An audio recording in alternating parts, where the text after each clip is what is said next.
Chapter 7 Same Ability. The test continued with Layla taking the text next. She was the only one there who had a weapon on her back. The weapon she used was a bow, but it didn't look like a regular bow that people used to use a long time ago. This bow was carved using parts of a beast. It was black in color and looked almost as if the entire bow was made of gems. Even the string was made of a special material. The reason the bow looked so different was because it was what was known as a beast weapon. A bow made from the body parts of a beast. When the human race was attacked by the Daki, our technology advanced fast by replicating their technology. With this, the humans learned the ability to travel to other planets using portals. These planets would often contain different levels of beasts. The stronger the beast was, the better weapon you could make out of it. It was the first time Quinn had ever witnessed a beast weapon before, as no one at his previous school had one. It was strange to see someone of such a young age, who has most likely never been to another planet, to have a beast weapon. Layla stood in the center of the field and waited for the test to start. Unlike when it was Quinn's turn, they waited until she was ready before starting. Quinn could already start to see a difference in treatment. When the test started, 5 targets all appeared in different areas of the wasteland. Layla immediately took out 5 arrows and placed them in her bow, shooting them all off at once in the same direction. The arrows shot out fast and strong, but then suddenly, the 5 arrows split off into their own direction, each of them heading to a different target. What a good combo, Vorden said. She was the ability of telekinesis, but it's quite weak, so instead she uses her ability combined with the bow to control the arrows. In an instant, all 5 of the targets were hit at the same time, and she had completed the first test. Quinn for the first time saw how useful beast weapons were. Even if you had a weak ability, you could make it strong.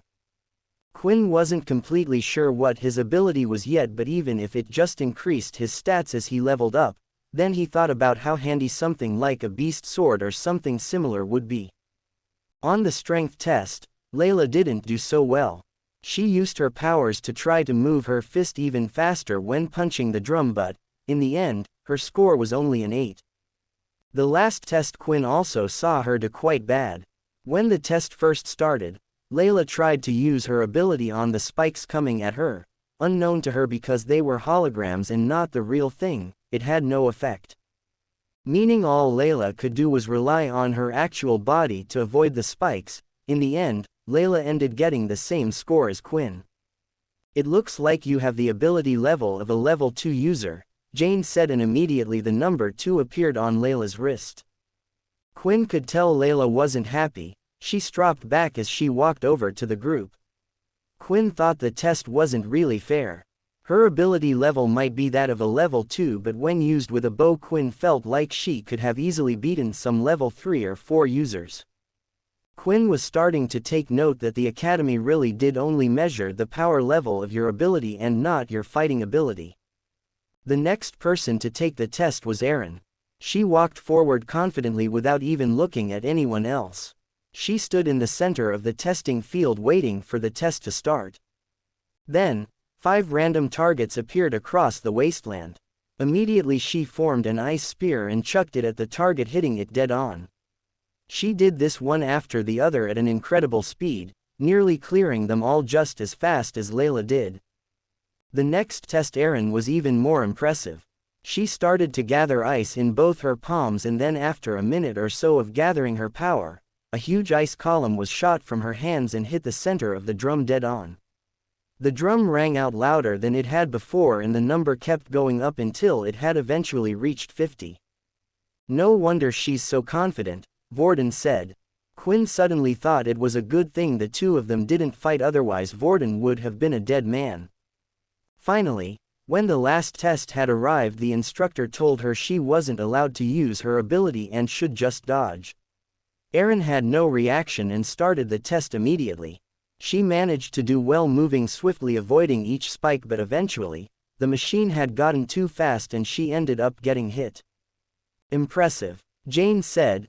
Best results so far, power level 5. Erin continued to walk back to her group as if she knew what she was going to get all along.